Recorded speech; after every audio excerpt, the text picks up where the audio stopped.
Vou procurar ser o mais resumido possível. Cheguei aqui a essa audiência pública hoje e logo a primeira fala foi uma fala do presidente da comissão, nosso colega, nobre deputado Nelson Pellegrino. Colocou claramente a sua opinião e colocou de uma maneira quase emocionada o que todos nós aqui temos em comum. Todos nós temos um médico de referência. O embaixador sabe quem foi o seu pediatra.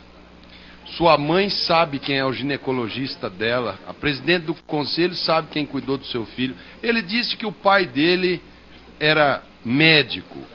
Portanto, para iniciarmos, pensem no médico que lhes atendeu. Ele foi um médico que estudou, fez um vestibular no Brasil, muito mais difícil do que é hoje, estudou 6 anos, submeteu o seu diploma às exigências do Conselho Federal de Medicina, que o reconheceu e disse a ele que ele está preso a uma série de deveres, um código que tem o maior número de deveres e alguns poucos, muito poucos direitos. O pai do nosso nobre deputado, ele informou ser médico. Então eu peço a todos os senhores que a primeira pessoa que vocês perguntem o que acham desta política é o médico de vocês. Ele deveria perguntar ao pai dele. Não sei se é falecido. Se falecido for, analise a memória e vote de acordo com o que você acha que o seu pai, médico brasileiro, diria sobre esse assunto. Quanto à posição da Frente Nacional dos Prefeitos, eu anotei algumas falas que aqui vi, e logo no início a pergunta é: cadê o médico da Frente Nacional de Prefeitos? O médico não está nos municípios menores. Por quê? Vocês deveriam fazer outra pergunta, em vez de cadê o médico.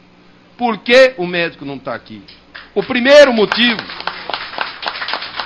é que os médicos cansaram de calote de prefeito, porcaria. Eu tenho, da minha geração, inúmeros colegas que foram para cidades do interior com promessa, essa que a gente está vendo na propaganda do governo. O município oferece 30 mil, ninguém vai.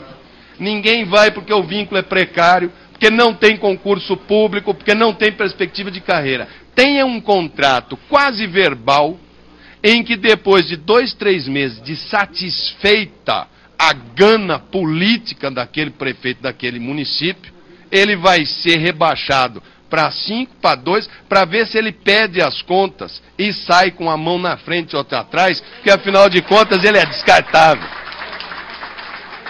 O segundo motivo do cadê o médico, aqui vai para o Ministério da Saúde, e vou fazer as minhas ponderações que serão feitas aleatoriamente, de acordo com as falas. Em um dos slides, o senhor apresentou que o desejo da população é expressado. O que ela quer? Mais médico.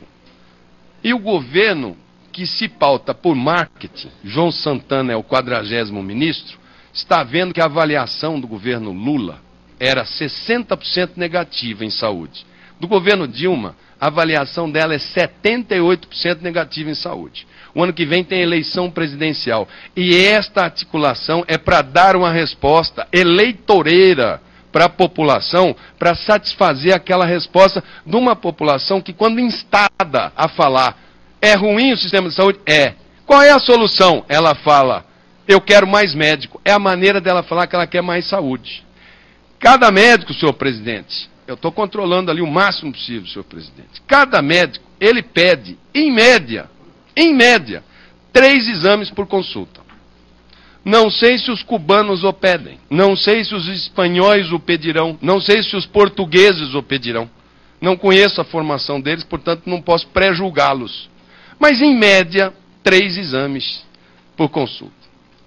Hoje, o tempo médio, se nós temos hoje, no Brasil, algo em torno de 300 mil médicos trabalhando, se todos dessem uma consulta paralela ao mesmo tempo, nós teríamos, em média, 900 mil exames solicitados. Nem todos dão consulta. O Brasil consegue, tem capacidade para fazer algo em torno de 300 mil exames. Os outros vão para a fila. A fila da ultrassonografia, da colonoscopia, da endoscopia, da tomografia é 6 meses, 8 meses, tem exame que é 1 ano, ressonância é 1 ano. Se você aumentar médico a razão que você quer, tem que sextuplicar a capacidade instalada de equipamentos para poder manter o mesmo grau de ineficiência que tem hoje. Portanto, antes, presidente do Conselho Nacional de Saúde, de cobrar compromisso de 16 mil, de 6 mil, de 17 mil médicos para com o SUS, não é possível que 17 mil pessoas estejam equivocadas e que uma pessoa que representa o governo esteja certo. Cadê o compromisso do SUS com os 17 mil? É isso que está em jogo. Ora, eu sou da época que se estudava muito, os mais inteligentes da turma eram do ITA e do IME, eles faziam engenharia. Os nerds. A turma inteligente que estudava fazia medicina. A turma, mais ou menos, ia para as outras profissões. A turma do fundão fazia direito. Assim que era, na minha época.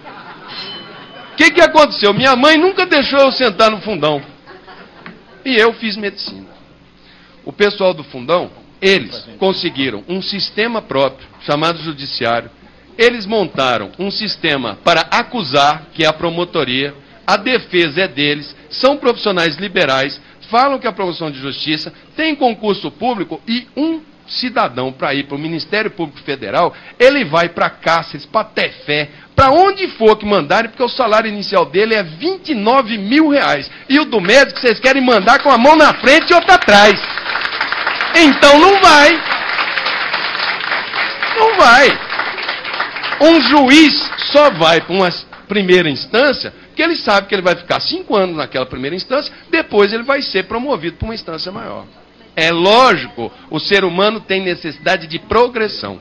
Ao menino que passou em primeiro lugar no vestibular do Piauí, louvável, prepara Piauí, porque se você não tiver uma proposta para ele, quem vai abrir a Copa do Mundo no Brasil é o nosso neurofisiologista, não é? Ele está fazendo a pesquisa, nosso candidato a Oscar, como é o nome?